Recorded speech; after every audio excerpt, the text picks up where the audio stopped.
Vladimirovich Putin. A display of patriotism on Russia Day. Russian President Vladimir Putin handing out medals just days after he likened himself to Peter the Great, claiming, like Tsar Peter 300 years ago, in Ukraine, Russia is taking back land that is rightfully Russia's. He went there to take it back and strengthen it. That's what he was doing. Well, it seems it has also fallen to us to take back and strengthen territories. And if we take these basic values as fundamental to our existence, we will prevail in solving the issues we are facing. After stating at the start of the war that Russia has no intention of occupying Ukraine, Kremlin TV now is amplifying the new slogan, taking back and strengthening. We only need to explain to the Ukrainians that we are not playing. We, as our president said, are taking back what's supposed to be ours and strengthening it.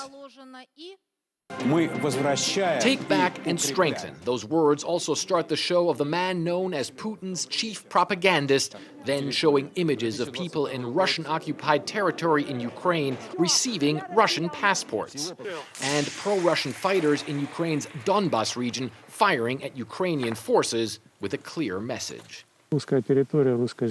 All of this is Russian territory, Russian land. They had been separating us for centuries, but the center of Ukraine and the south, east, those are all Russian people.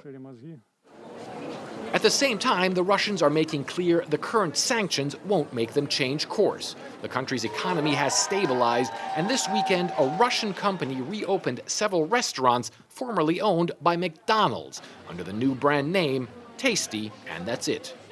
Some at the grand opening wearing Z-embroidered clothes, the symbol of Russia's invasion of Ukraine, as they ate American-style fast food. Food and politics have nothing in common. Like, come on, man, keep things separate. A big run on burgers in Moscow while the war in Ukraine drags on, and Vladimir Putin is far from finished with what he sees as his mission.